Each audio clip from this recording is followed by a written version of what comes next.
बिस्मिल्लाहिर्रहमानिर्रहीम। चलो बेटा, बैटल ऑफ यमामा को हम शुरू करते हैं। उस बैटल ऑफ यमामा में मैंने बता रही थी आप लोगों को कि प्रिजर्वेशन तक मैंने वहां आप लोगों को स्टॉप इसीलिए किया था क्योंकि हमें यहाँ पर ये पढ़ना था। इसी के बाद, इस बैटल ऑफ यमामा के बाद कुरान बेसिकली कंपाइल हुआ था, लेकिन अगर सिर्फ कंपाइलेशन ऑफ कुरान पेपर 1 में आती है क्वेश्चन नंबर 2 कंपलसरी में, तो आपने बैटल ऑफ यमामा का पूरा बैकग्राउंड नहीं लिखना, रेफर जरूर करना है आपने उसको बैटल ऑफ यमामा को, लेकिन आपने पूरा अकाउंट नहीं लिखना बैटल ऑफ यमामा का। बट पेपर 2 में अगर कंपाइलेशन ऑफ कुरान आती है, then you will be writing the detail account of battle of Yamama. ये क्या हो गया यार, इलेक्शन की वजह से ना एक अलग जिंदगी हराम हो गई है। तो जो है वो आप लोगों को ये बैटल ऑफ यमामा जो है वो तब लिखनी है जब पेपर 2 में आए। ये डिफरेंस समझ रहे हो सब लोग, पेपर 2 और पेपर 1 का difference? Yes miss.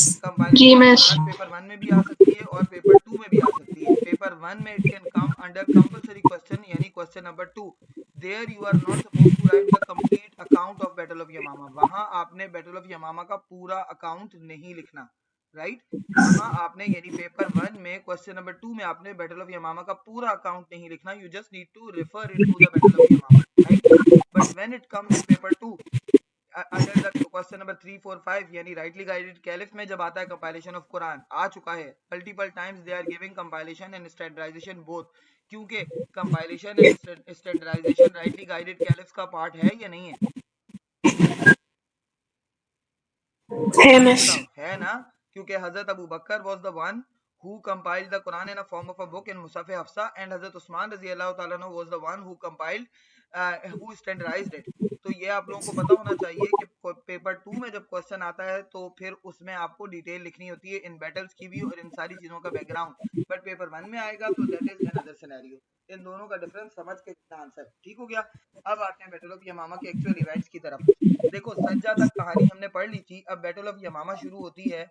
Like Hazrat Khalid bin Walid was still busy there, क्योंकि देखो ये सारे इवेंट्स आगे पीछे चल रहे हैं। हियर लाइक तुलैहा, हजरत Khalid bin Walid was fighting with Tulaiha. जब तुलैहा से वो फारिग हुए तो ही went for the refusal to pay ज़कात। तुलैहा को फ्री करके वो गए उधर उन लोगों की तरफ who were standing against the zakat and they were refusing to pay zakat. खासतौर पर मैंने आपको बताया था ओमान, बहरीन, वहां से अपोस्टेसी मूवमेंट का भी स्टार्ट हो गया था और फिर कुछ ट्राइब्स ने रिफ्यूज कर दिया था ज़कात को पे करने के लिए। तो हजरत Khalid bin Walid was there. अब वो वहां पर बिजी हैं। इधर क्या किया मुसैलिमा कज़्ज़ाब, इससे अपनी आर्मी रेस की। अब इसका पहले से हमें बैकग्राउंड भी लिखना है कि मुसैलिमा वाज हिज एक्चुअल नेम, उसका एक्चुअल नेम था मुसैलिमा। कज़्ज़ाब का टाइटल उसको प्रॉफेट सल्लल्लाहु अलैहि वसल्लम ने दिया था, और क्यों दिया था उसका रीजन है। देखो, मुसैलिमा जब प्रॉफेट सल्लल्लाहु अलैहि वसल्लम वाज अलाइव, जब हमने बात की थी कि 9 AH और 10 AH में when that was the year of delegation, people were coming in form of groups to accept Islam. मुसैलिमा was also one of them. Anybody knows that कि कौन सी ट्राइब का था वो? मैम बनु हनीफा। वेरी गुड, बनु Hanifa. देखो मैंने slide के ऊपर लिखा हुआ भी है बनु हनीफा, सेकंड पैराग्राफ में लिखा हुआ है लास्ट ही वाज मुसैलिमा। तो बनु हनीफा ट्राइब से था मुसैलिमा। और मुसैलिमा ने when he went to Medina, he met with the Prophet sallallahu alaihi wasallam. He accepted Islam on the hands of Prophet sallallahu alaihi wasallam. इसने Prophet sallallahu alaihi wasallam के हाथों पर इस्लाम भी एक्सेप्ट कर लिया। बट वही तुलैहा की तरह he was also confused कि why Prophet sallallahu alaihi wasallam, means he was considering him just a man. उसको लगा ये खुद भी बहुत इन्फ्लुएंशियल था, highly influential person, because he was very wealthy also. बहुत पैसा था इसके पास, बहुत अमीर था और ये ट्राइबल लीडर था। He thought that only one thing is different. Mohammad सल्लल्लाहु अलैहि वसल्लम के बारे में उसने सोचा कि this man is handsome and I am handsome too. अगर वो अच्छा दिखता है तो मैं भी अच्छा दिखता हूँ। उसके साथ साथ उसने सोचा कि he is a tribal leader of Banu Hashim, मैं भी ट्राइबल लीडर हूँ बनु हनीफा का। So there is no difference. One thing is like I have one thing that is wealth, जो कि उसके पास नहीं है। But he is proclaiming to be the prophet. वो एक चीज वो मुझसे ज्यादा कर रहा है, वो क्या कह रहा है कि मैं प्रॉफिट हूँ। तो let's do something for that. वहां तो उसने इस्लाम एक्सेप्ट कर लिया, but when he came back he was highly under the influence, यानी जिसे आप कह सकते हैं jealous.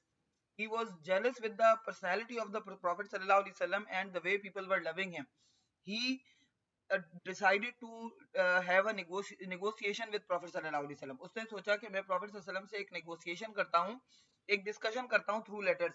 and he wrote a letter to the Prophet sallallahu alaihi wasallam in which he wrote him that let's distribute, you have prophethood and I have wealth, let's distribute both of the things. You can give your half of the prophethood to me, half of the Arabian Peninsula should accept me as a prophet, and I will in return I will give you my half of the wealth. उसके बदले मैं आपको क्या दूंगा, अपनी आधी दौलत दे दूंगा. आपके पास दौलत नहीं है, मेरे पास prophethood नहीं है, तो हम इसको डिस्ट्रीब्यूट कर लेते हैं दोनों चीजों को. Does it make sense? Prophethood कोई ऐसी चीज है बेटा जिसको डिस्ट्रीब्यूट किया जा सके, या प्रॉफिट सल्लल्लाहु अलैहि वसल्लम अपनी मर्जी से डिस्ट्रीब्यूट कर दें, डिवाइड कर दें दोनों में? No ma'am, ma'am What does it mean? According to Musaylima को तो लग रहा था मैं ठीक कर रहा हूँ. यस, उसको तो ये फर्क ही नहीं पड़ा था, क्योंकि उसके लिए प्रॉफिटहुड, मैंने कहा ना शुरू से मैं कह रही हूँ कि Arabs were Bedouin, they did not have any knowledge about the books, divine books or the divine message or the divine messenger, क्योंकि उनमें से कभी कोई नबी आया ही नहीं था. उनको ये लग रहा था कि प्रॉफिट सल्लल्लाहु अलैहि वसल्लम जो ये प्रोक्लेम कर रहे हैं वो अपनी मर्जी से प्रोक्लेम कर रहे हैं. They did not have any idea that prophets are not it can not something which we can get by ourselves. हम जितनी भी एफर्ट्स कर लें हम प्रॉफिट थोड़ी बन सकते हैं.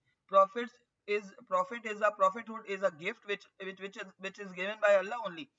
Allah had chosen the people whom he had to give the prophethood. ये हम में से कोई डिसाइड नहीं कर सकता. तो ये बात उनको समझ में नहीं आती थी, because they did not know the legacy of the prophethood. उनको प्रॉफिटहुड की लेगेसी नहीं पता थी. बेदुइन्स थे, जाहिल थे. नाउ व्हाट प्रॉफिट सल्लल्लाहु अलैहि वसल्लम was so angry and Prophet sallallahu alaihi wasallam titled him as Kazzab. Kazzab मतलब लायर, लेकिन उसके साथ आप सुपरलेटिव डिग्री लगा दें, क्योंकि अरबिक में कज़ाब जो है ना वो सुपरलेटिव डिग्री है. कज़िब का मतलब होता है झूठा, काजिब का मतलब होता है झूठा, और कज़ाब का मतलब होता है बदतरीन झूठा. जैसे हम वो करते हैं ना, सुपरलेटिव डिग्री करते हैं, एक कंपैरेटिव डिग्री होती है और फिर एक सुपरलेटिव डिग्री होती है. एडजेक्टिव्स की हम 3 डिग्री करते हैं, गुड, बेटर, बेस्ट. फिर हम करते हैं बैड, वर्स और वर्स्ट. तो इसी तरह से ये जो था ये वर्स्ट लायर था. प्रॉफिट सल्लल्लाहु अलैहि वसल्लम ने इसको टाइटल दिया कज़ाब, यानी इसको आप इन्वर्टेड कॉमास में इसको लिखेंगे द वर्स्ट लायर, बदतरीन झूठा. मतलब इससे बड़ा झूठ क्या होगा कि मैं मुझे जो ऑफर कर रहा हूँ कि मैं प्रॉफिटहुड को डिवाइड कर दूं. मतलब how can he think like this? अगर कोई सच्चा नबी होगा वो थोड़ी प्रॉफिटहुड को डिस्ट्रीब्यूट करेगा. तो प्रॉफिट सल्लल्लाहु अलैहि वसल्लम ने उसको द वर्स्ट लायर का टाइटल दिया. उसके बाद प्रॉफिट सल्लल्लाहु अलैहि वसल्लम की डेथ हो गई. अब प्रॉफिट सल्लल्लाहु अलैहि वसल्लम की डेथ को he had taken as an opportunity. He thought कि अब तो प्रॉफिट सल्लल्लाहु अलैहि वसल्लम जो के प्रोक्लेम कर रहे थे प्रॉफिटहुड का, अब तो उनकी हो गई है वैसे भी डेथ, और डेथ उनकी होना एक अपॉर्चुनिटी है. वी कैन डू समथिंग कि अब हम, हमारे पास already we have a lot of followers, we can march towards Medina. मतलब मदीना पे करते हैं चढ़ाई, और Muslims are already under pressure because they are facing internal and external challenges. Another thing that they are under the sorrow and grief, they are sad, they are upset. Profit सल्लल्लाहु अलैहि वसल्लम की death की वजह से वो already upset हैं, sad हैं, परेशान हैं, ग्रीफ में हैं. इस वक्त उनकी दुखती रग पे, जिसे आप कहते हैं ना हाथ रखना, उन्होंने सोचा कि this time we can counter the Muslims because they were Musaylima especially, he gathered 40,000 followers. That was a big deal. अब मुसैलिमा, when मुसैलिमा started marching towards Medina, from here सज्जा was on the way. When she came to know कि मुसैलिमा भी आ रहा है, मैंने आपको बताया था ना कि सज्जा parked herself because when she heard about the consequences of battle of बुताहा, जो कि किसके अगेंस्ट हुई थी, तुलेहा के against. When she came to know about that, she was somehow scared. उसको लगा कि she cannot face the Muslims in the open battlefield. That is why she was waiting for the better opportunity. And now when she came to know that Musaylima is also coming to march and to attack on Medina, she tried to join her hands with Musaylima and she got success in that. उसमें उसको कामयाबी मिल गई, उसने मुसैलिमा से अपने hands join कर लिए. And पता नहीं क्या किया, जादूगरनी तो वैसी ही थी, पता नहीं जादू टोना करके क्या किया, मुसैलिमा को उसने अपने अंडर इन्फ्लुएंस लेकर she got married with him, दोनों ने शादी कर ली. And after marriage now 4,000 followers Sajah has and 40,000 followers of Musaylima. How many all together? कितने हो गए ये लोग? 44,000. मुसलमानों की तो पूरी फौज इतनी नहीं थी. मुसलमानों के पास तो पूरी की पूरी भी अगर हम आर्मी मिला लेना तब भी इतनी नहीं थी. उस पे भी कुछ लोग, some people were still fighting and they were facing the external challenges. कुछ लोग तो मदीना के अंदर थे भी नहीं.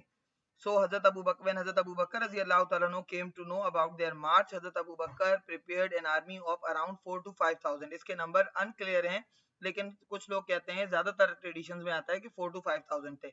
4 to 5,000 he prepared under the command of Ikrimah bin Abu Jahal. कुछ याद आया इकरमा बिन अबू जहल से आप लोगों को? कुछ याद आया बेटा? कौन याद आया इकरमा बिन अबू जहल का नाम? अबू जहल। अबू जहल ही तो बेटा होगा। कौन याद आएगा? इकरमा किसका बेटा हुआ?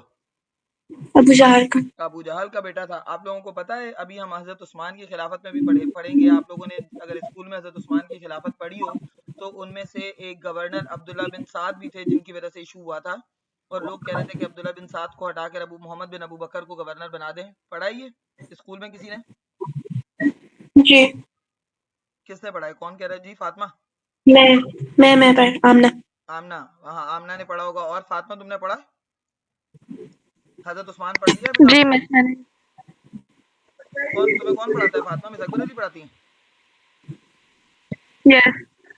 तो मिस अकबर अली ने पढ़ाया ये कि हजरत उस्मान रजी अल्लाह ताला की खिलाफत में जो 4 गवर्नर्स थे उनके साथ इशू हुआ था, उनमें से एक अब्दुल्ला बिन साद भी थे.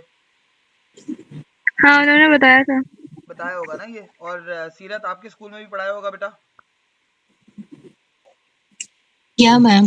पढ़ाया था ना. जिमरा स्कूल में पढ़ाया बेटा? हजरत उस्मान पढ़ लिया होगा आप लोगों ने. निहान ने भी पढ़ लिया होगा. जी मिस। आप लोग सर शहरियार पढ़ाते हैं जिमरा? नहीं miss, sir Aamir. Sir Aamir sir Shahriyar वैसे आप ही के स्कूल में पढ़ाते हैं? नहीं मिस। हाँ ना, पढ़ाते हैं. उन्होंने मुझे खुद ही सेट के वो IUSS के एयरपोर्ट गुलशन कैंपस. तुम दोनों गुलशन कैंपस के ही हो ना, तुम और निहान? तुम भी गुलशन कैंपस के हो? जी मिस। तो एयरपोर्ट को पढ़ाते होंगे मिस. वो 9 वालों को पढ़ाते हैं. अच्छा, 10 को नहीं पढ़ाते? नहीं, वो 9 को पढ़ाते हैं. यार कैसे झूठ बोल रहे थे मुझसे. वो असल में मेरे कोलीग रह चुके हैं जनरेशन में, तो जनरेशन छोड़ के वो लैब स्कूल गए थे. लेकिन वो ना पढ़ाते मतलब थोड़ा सा ना डंडियां मारते हैं. पढ़ाते अच्छा नहीं है, मतलब मजे से नहीं पढ़ाते. तो बहरहाल बच्चे परेशान रहते हैं उनसे. वो जनरेशन से भी इसीलिए उनको वो किया गया था कि परेशानी की वजह से कि बच्चे खुश नहीं थे. बहरहाल अल्लाह ताला बेहतर जानता होगा. उन्होंने मुझे ये कहा था कि वो शायद 10 क्लास को पढ़ाते हैं. मैंने तुम दोनों का नाम भी इसीलिए उनको बताया. मैंने कहा 2 बच्चे मेरे पास पढ़ते हैं. मैंने कहा जिमरा एक बच्ची का नाम है, एक का नाम निहान है, तो मेरे पास पढ़ते हैं 2 बच्चे ना IUSS के. तो उन्होंने कहा कि नहीं मैं नहीं जानता. वो शायद इसीलिए नहीं जानते होंगे क्योंकि तुम लोगों को तो पढ़ाते ही नहीं ना वो. और पाक स्टडीज भी नहीं पढ़ाते? नहीं मिस। अच्छा ठीक है, चलो आते हैं बेटा. मैं तुम लोगों को जो एक्चुअल बात बता रही थी, देखो प्रॉफेट सल्लल्लाहु अलैहि वसल्लम ने अपनी डेथ से पहले ना, जब कॉन्क्वेस्ट ऑफ मक्का हुआ था, आप लोग कॉन्क्वेस्ट ऑफ मक्का अभी डिटेल में इंशाल्लाह मेरी दूसरी वाली क्लास में पढ़ेंगे. जिन्होंने नहीं पढ़ा, जिन्होंने मेरे साथ पढ़ा है उनको याद होगा कि प्रॉफेट सल्लल्लाहु अलैहि वसल्लम का मैंने आप सबको बताया था कि प्रॉफेट सल्लल्लाहु अलैहि वसल्लम ने जनरल फॉरगिवनेस अनाउंस कर दी थी ना, याद है? सबको माफ कर दिया था.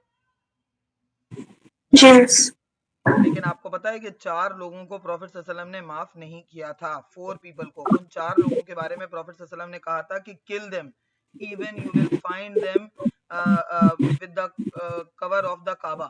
अगर तुम लोग उनको काबे के गुलाफ के साथ चिमटा भी देखो ना, तब भी उनको कत्ल कर देना. और उनके उन नामों में से एक नाम आपको पता है क्या था?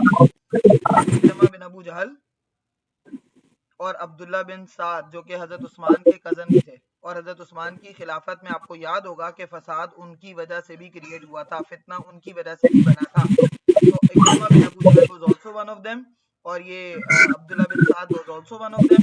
अब्दुल्ला बिन हंजल एक आदमी था, उसका भी कहा गया था. और एक और भी नाम था सबाबा नाम के. ये 4 लोग थे जिनके बारे में प्रॉफेट सल्लल्लाहु अलैहि वसल्लम ने कहा था कि इन चारों को जहां कहीं तुम देखो इनको कत्ल कर देना, चाहे तुम इनको काबे के खिलाफ के साथ चिमटा क्यों ना देखो. तो देखो ये कितनी सख्त बात थी प्रॉफेट सल्लल्लाहु अलैहि वसल्लम की. फिर भी प्रॉफेट इक्रिमा बिन अबू जहल ने ना रिवर्ट कर लिया था. वो तो खुद भी अपोस्टेट था, लेकिन उसने रिवर्ट कर लिया बाद में. अबू जहल का बेटा था, जाहिर सी बात है, इट वाज नॉट नॉर्मल. बहरहाल जब प्रॉफेट सल्लल्लाहु अलैहि वसल्लम ने उसको माफ कर दिया तो मैं और तुम कौन है उसको जज करने वाले. लेकिन बहरहाल उसने बहुत ज्यादा माफी मांगी थी. पहले तो वो भाग गया था and he tried to run away from the through the boat. Boat में बैठ के उसने भागने की कोशिश की, लेकिन जब वो बोट पानी में डूबने लगी तो लोगों ने कहा कि भाई अब अल्लाह से दुआ करो कि ये बोट डूबने से बच जाए. तो उसको इक्रिमा बिन अबू जहल ने कहा कि जब इस बोट को डूबने से बचाने के लिए अल्लाह की मदद चाहिए, तो फिर इसका मतलब ये कि मुझे अपनी जिंदगी बचाने के लिए भी अल्लाह की मदद चाहिए. मुझे तो वैसे भी अल्लाह प्रॉफेट सल्लल्लाहु अलैहि वसल्लम ने कत्ल का हुक्म दे दिया. उससे माफी मांगी अल्लाह से. उसने कहा कि मैं वापस जाऊंगा तो मैं ना जो है वो अपोस्टेसी से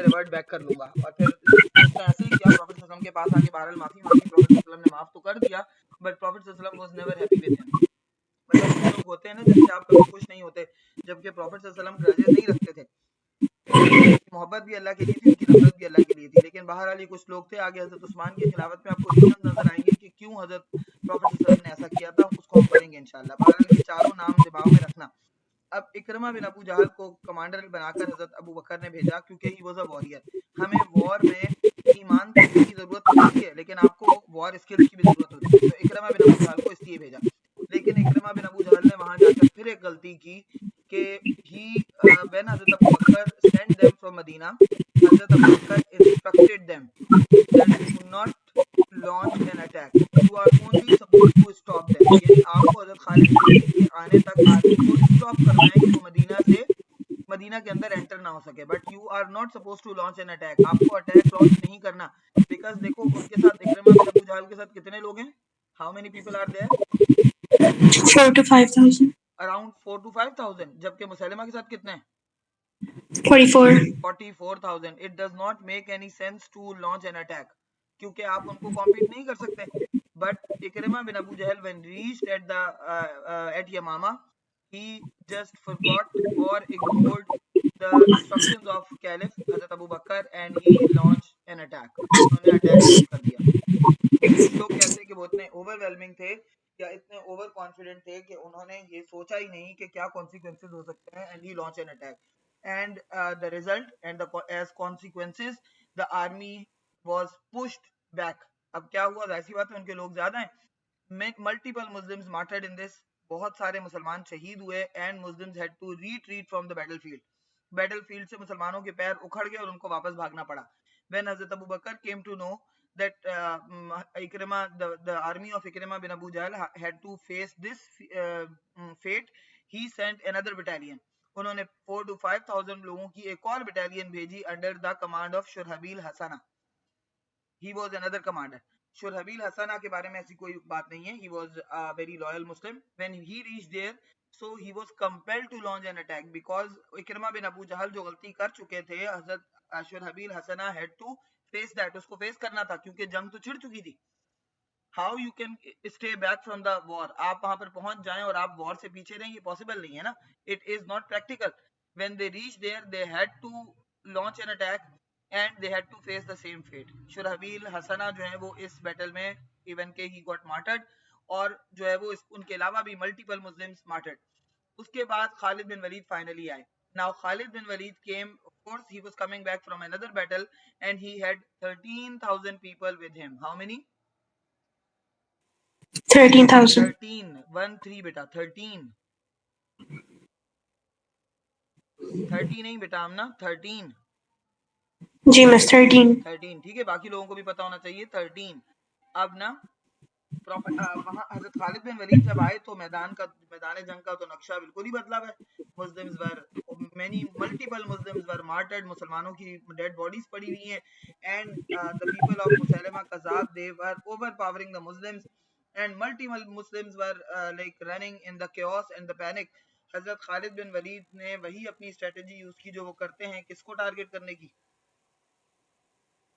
The leader. the leader। he thought that if as he targeted Tulaiha his army was demotivated, और उनकी ये स्ट्रेटजी बड़ी सक्सेसफुल थी, क्योंकि जब तक आपका लीडर खड़ा हुआ है ना, you will not be demotivated, आप डीमोटिवेटेड नहीं होते, अपने लीडर को देख देख के लड़ते रहते हैं। तो हजरत खालिद बिन वलीद सीधा उन्होंने सब कुछ छोड़ा, and he tried to chase Musaylimah, he tried to target Musaylimah. as soon as he tried to target him, Musaylimah ran away। वही हुआ जो कि तुलैहा ने किया था, मुसैलिमा also ran away from the battlefield and he went to the nearby garden which was fortified। fortified का मतलब समझते हो बेटा, what is the meaning of fortified garden? जब हम कहते हैं कि the palace or the castle or the garden was fortified, what does it mean?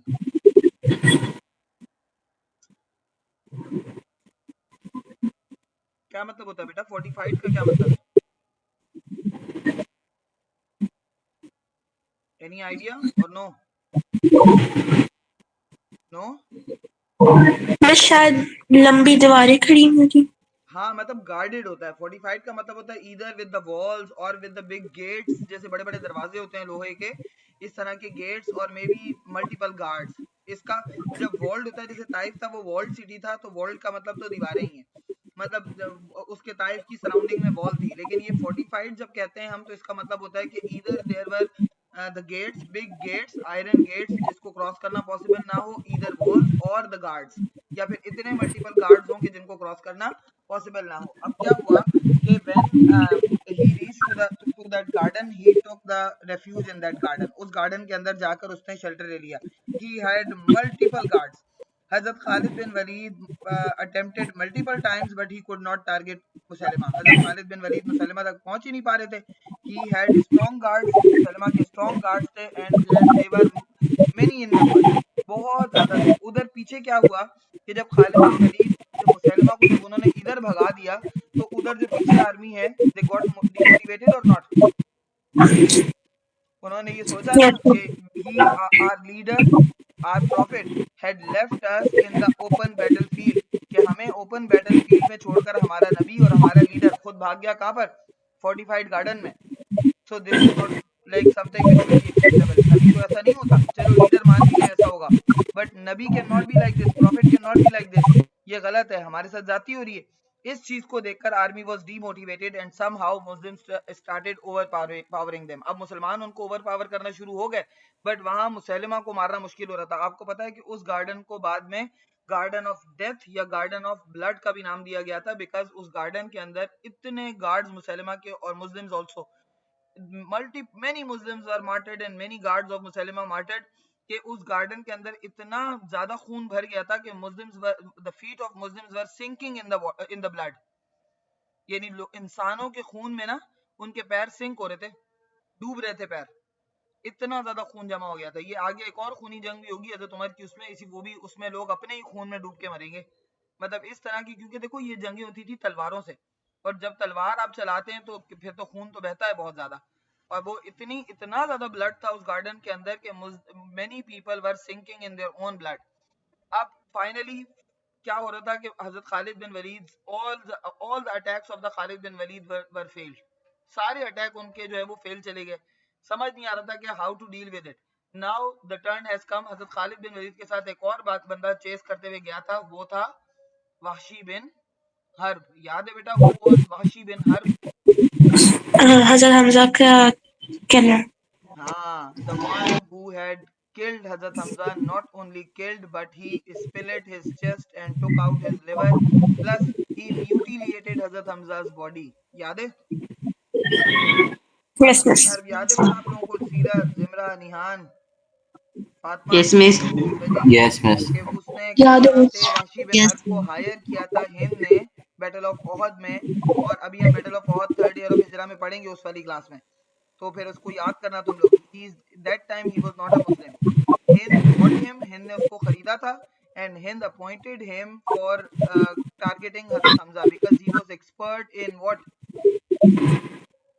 In spear ना, स्पेयर जो होता है नेजा, स्पेयर मारने में वो एक्सपर्ट था, और उसका निशाना कभी गलत नहीं जाता था, कभी गलत नहीं, मतलब वो इतना परफेक्ट था अपने टारगेट में। नाउ मुसैलिमा's turn came, he accepted Islam before this. इन बैटल से पहले उसने प्रॉफिट सल्लल्लाहु अलैहि वसल्लम की लाइफ में ही मुसैलिमा जो सॉरी मुसैलिमा कह रही हूँ यार, वहशी bin herb had accepted Islam even in the lifetime of the Prophet सल्लल्लाहु अलैहि वसल्लम, उसने इस्लाम एक्सेप्ट कर लिया था। Now Wahshi bin Harb was also accompanying Hazrat Khalid bin Walid.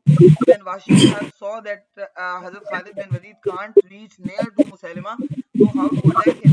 He now used his skills of spear and he targeted Musaylima from far with the spear. और ऐसा उन्होंने टारगेट किया कि सीधा दिल पर जाकर लगा, जैसे हजरत हमजा को टारगेट किया था ना, and that was the same spear which he used for हजरत हमजा। उसी स्पेयर से, जिस स्पेयर से उसने हजरत हमजा को मारा था ना, सेम स्पेयर से उसने किसको मारा? मुसैलिमा को। मुसैलिमा के वो सीधा जाके दिल में लगा, और हजरत हमजा के भी दिल में लगा था वो जाके, उसका नेजा, उसका जो स्पेयर था, and he died at the spot.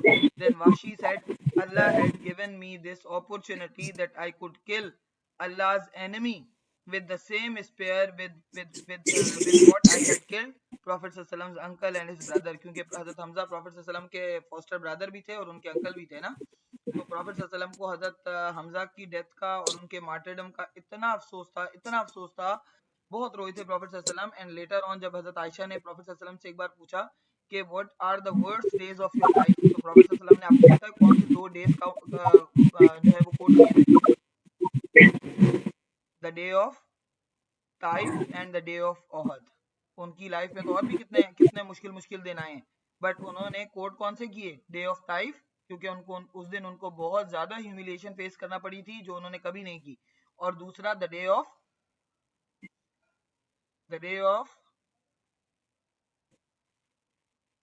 बता दिया करो यार।